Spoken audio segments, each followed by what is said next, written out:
I've taught thousands of people how to tune Holley EFI, and what I've learned is that most of the frustration that people run into isn't actually tuning problems. It's stuff that went wrong well before they ever even touched the laptop. So in this video, we're going to go over the most common mistakes I see people make so that you can actually enjoy the tuning process instead of having to panic call Holley tech support 36 times a day pretending that you actually read the instruction manual. Okay, so you ordered your Holley system, and usually before the install, you start gathering up all of the other parts that you need so that you have everything when you get started. And as the name implies, electronic fuel injection. The two most critical pieces are the electronics, essentially your wiring and your sensors, and then the fuel system, the pump, the injectors, the lines, fittings, filters, all of that good stuff. In my experience, and I've tuned probably thousands of cars at this point, the number one deciding factor in whether a car runs well or turns into a complete nightmare almost always comes down to the wiring. And this isn't even Holley EFI specific, this is just EFI in general. Luckily, nowadays, good wiring supplies are not nearly as expensive as they used to be, assuming you stay away from all the F1 mil-spec rated stuff. That stuff can get out of hand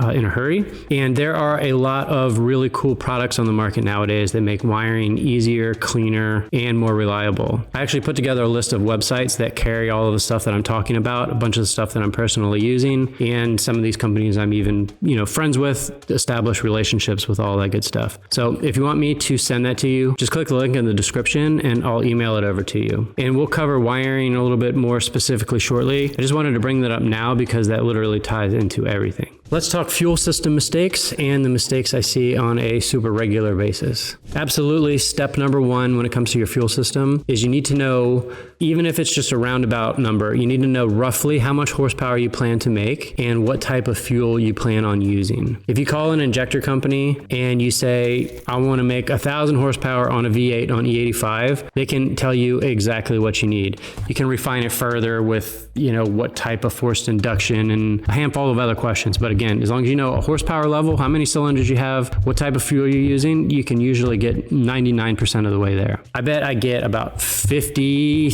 emails a month where people are asking me what injectors that they should use. And when I ask them how much power they plan to make, they a lot of times will say that they don't know, or they'll say something like between 400 and 1500, like some wide range. They just are not real sure. So it's absolutely essential that you have at least a realistic estimate of what your power level is going to be. And this doesn't apply for just the fuel system. This is really how you should be speccing out all of the performance parts for the car. If you buy a set of rods that are good for 500 horsepower, but then you ultimately end up making 1,000 horsepower, it's going to end really bad. Another recommendation I would have for you is don't just trust advertised fuel pump ratings at face value. Most are based on naturally aspirated gasoline setups. So I guess if you're running a naturally aspirated gasoline setup, they might be a little bit closer for you. But a long time ago, it used to be super common that I would see guys buy an Aeromotive A1000 fuel pump, assuming that it supported 1,000 horsepower. But then they would run ethanol, which would automatically kind of drop that pump's output to about 700 horsepower or so. And then they would add 30 pounds of boost on top of a 50-pound base pressure. So now the pump's running at 80 PSI, which tends to drop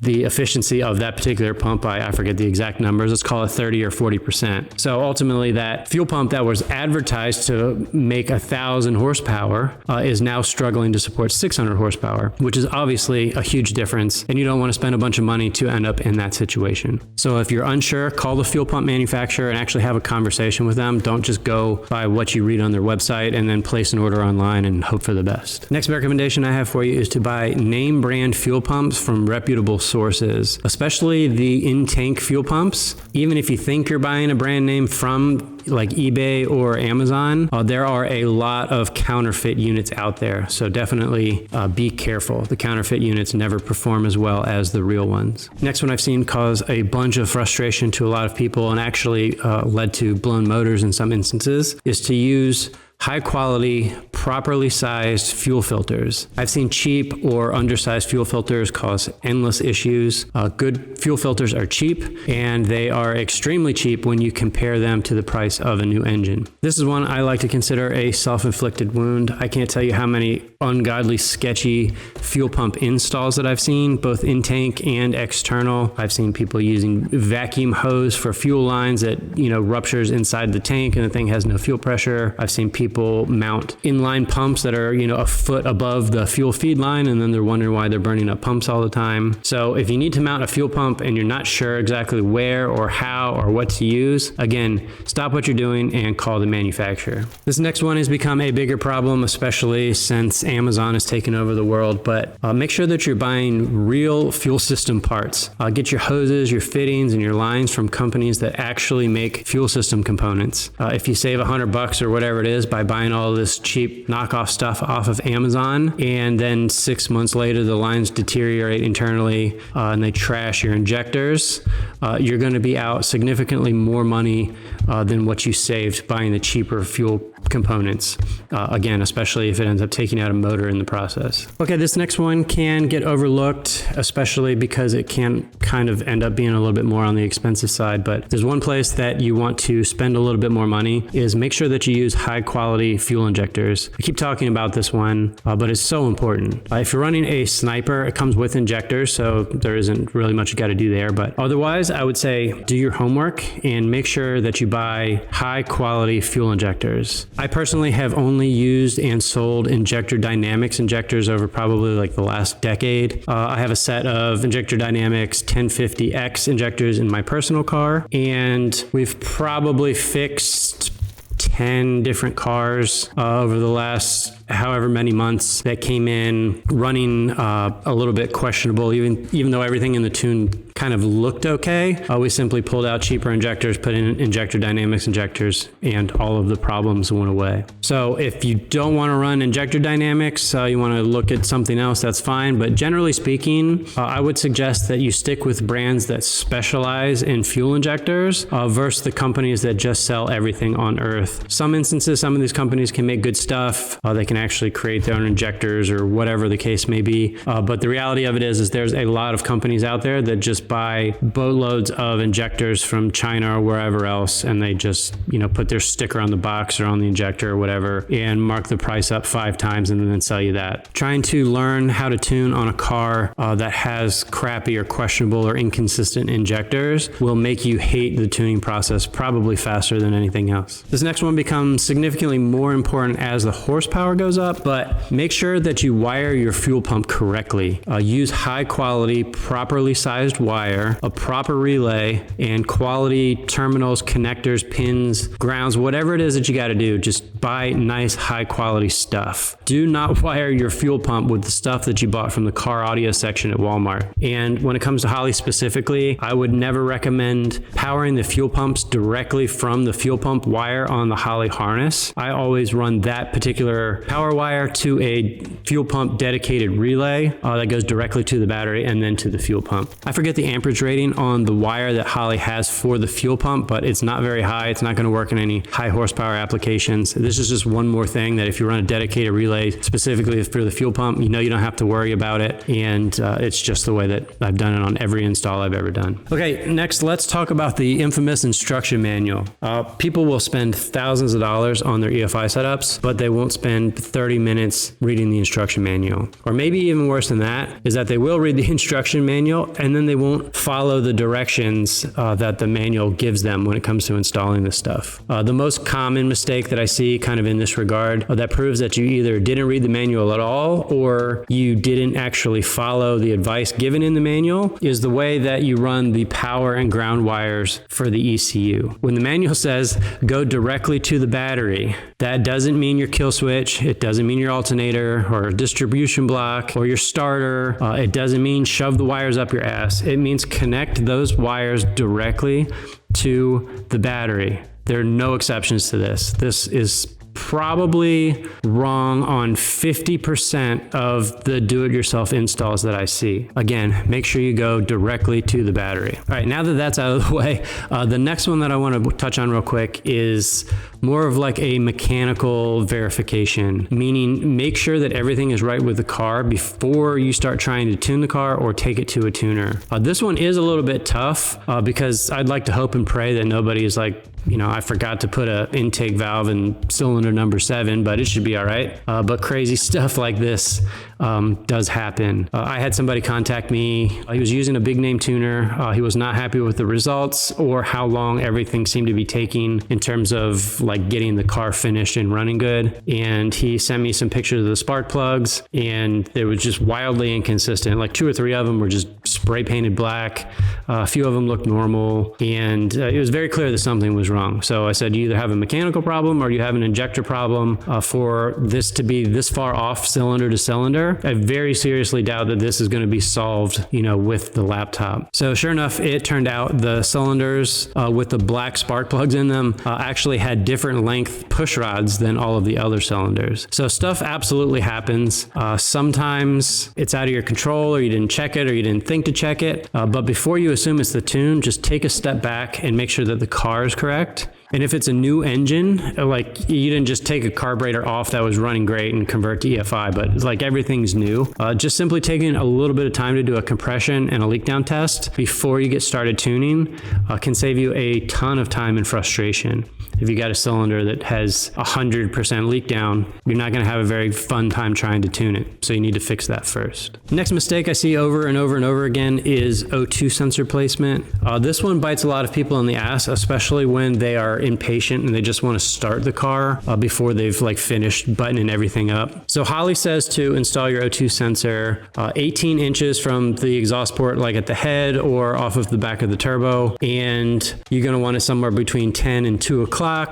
And preferably after a merge collector as opposed to directly in the merge collector where you can get weird turbulence and stuff. But the big one is that they suggest having at least, I think it's 18 inches of tubing after the sensor, but the more is better. The smaller diameter exhaust tubing seems to be a little more forgiving, the larger diameter a little less. Kind of to put this into use case or whatever, the most common issue I see when it comes to this is guys will bolt the header on a car and they'll just screw the O2 sensor into whatever available port is on that header, and then they'll just try to start the car without actually connecting the exhaust or building an exhaust or whatever. So now what ends up happening is the O2 sensor is like an inch or two from the end of the header. So the fresh air from outside is making its way into the header and the O2 sensor is reading dead lean. So what happens is that the ECU sees this and it's reading lean, even though it's a false lean condition. The ECU doesn't know that, so it just dumps fuel and it just keeps adding fuel, trying to get the air fuel ratio to match the target, and ultimately it ends up running so rich that it makes the car run like pure hell, or in some instances it won't even continue to stay running. And when this happens, they're either instantly on the phone with Holley tech support or they're on Facebook saying that EFI sucks and they want to go back to a carburetor. So again, self-inflicted wound. You need to have decent chunk, couple feet, whatever, of tubing after the O2 sensor in order to get a proper reading. And sometimes if you're space limited, I see this a lot on race cars, especially with like fender exit headers or whatever. In some of those instances, you can't necessarily meet the guidelines that are given to you, and that's fine, but you just need to be aware that your O2 readings are going to be useless at lower RPM, lower throttles, and there is no black and white, like it's going to start working at this RPM or it's going to start working at this load or horsepower or throttle or whatever. So if you do find yourself in this situation, you're going to have to turn closed loop off at low RPM, low load, and usually you're going to have to, monitor spark plugs or available data, whatever you may have, EGTs. Honestly, more often than not, your best bet is to just go off of your ears in the way that the engine sounds. Once you go excessively rich with it, the engine becomes very lazy and it's pretty easy to tell. And if you go really lean with it, you can tell the thing starts running really bad too. Usually you kind of split that difference and you're usually in somewhat of a happy enough spot. Again, a race car, you're not, too concerned about getting 40 miles per gallon cruising around town. So if you're off a little bit, it's all right, as long as you're not wrecking plugs. And then keep in mind that even if you do get up in RPM and up in load, essentially like a dyno pull for sake of conversation, the sensor can still read leaner than what's actually happening in the exhaust in some situations. So just keep that in mind. So in other words, if the sensor's reading 12.0, it very well might actually be 11.0. So keep an eye on your plugs, keep an eye on what the dyno is telling you. Or in some instances, we've actually even temporarily put like additional length pipe on the header just to get a feel for where the sensor is currently reading versus where it reads once we add,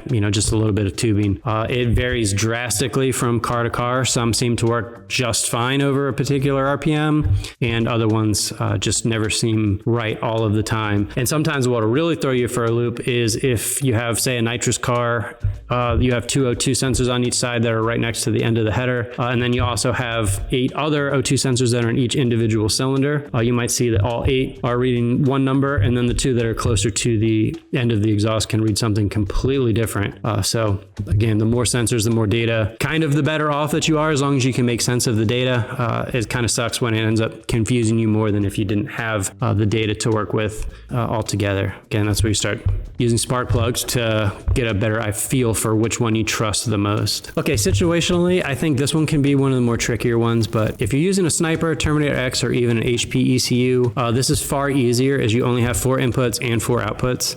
You almost have the exact opposite problem there where you wish you had more, but ultimately, if you plan out how to use those 4 inputs and those 4 outputs before you start doing your install, you can just wire everything, kind of finish it up.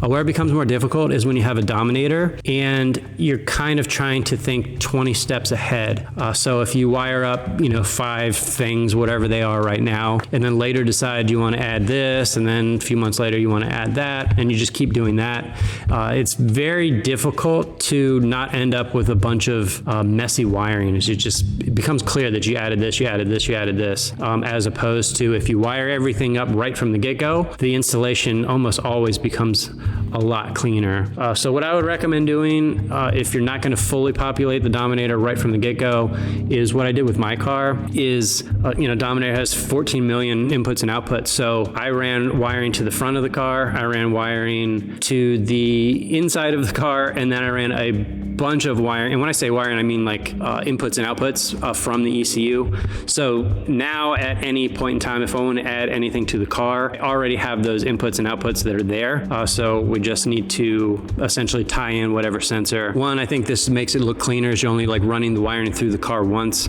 But 2, it's nice because again, if you want to add a sensor, it's the wiring that you need to tie into is right there. So it becomes significantly easier and faster. Also, another thing to keep in mind, sort of in this same kind of realm, is if you're going to use traditional relays, and let's say you need 3, you might want to consider actually adding, especially if you're doing like a wiring panel or something, you might want to add like 5 or 6. It's just so much easier and cleaner to add them now. So that way, if you do decide later on that you want to add something, you don't need to mount the relays. You've already run the powers and the triggers to them. So really all that you need to do is run the power from the relay to whatever the device is that you want to power up. So again, it just kind of makes it cleaner, makes it faster. And wiring is one of those things that no matter how many steps you try to plan ahead, once you get to a certain point, however many years later and however many updates and revisions you've done, it almost always feels like you get to the point where you just want to rip it all out and start all over again. So kind of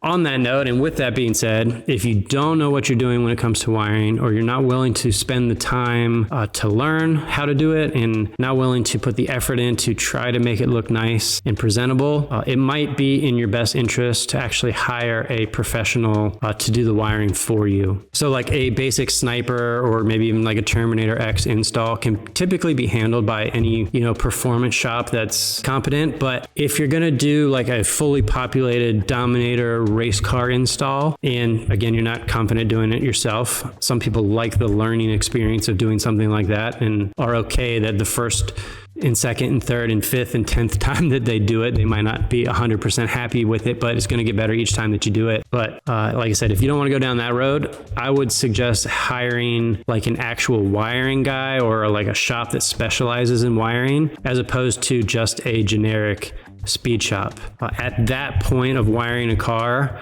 the wiring becomes a completely different ball game. One more thing to touch on real quick that kind of burns a lot of people. They get their new ECU and the very first thing that they want to do is they want to update the firmware to all of the newest stuff. Totally get and understand why that is. But if you don't know what you're doing, you need to be very meticulous about how you do this. Maybe work with somebody, pay somebody, you need to do it right.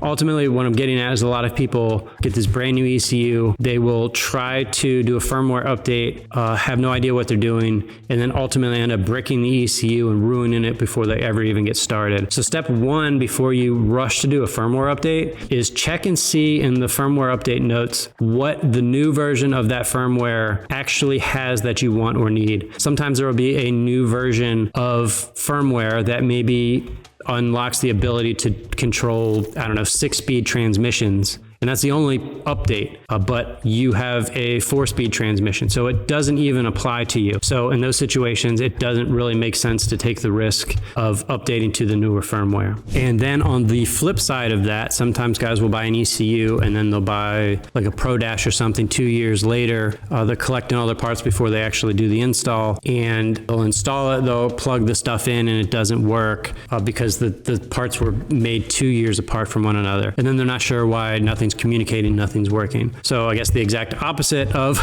don't update the firmware if you don't need to is when you have different CAN-based products trying to work together, you need to check the firmware versions and make sure that they're compatible with one another. Otherwise, they're not going to work. Again, you can usually find this information in the notes or in the technical section on Holley EFI's website. So don't forget to click the link in the description if you want the list of websites with all the cool stuff for sale. Otherwise, if you're assuming your Holley EFI system is going to tune itself, you may want to check out this video here.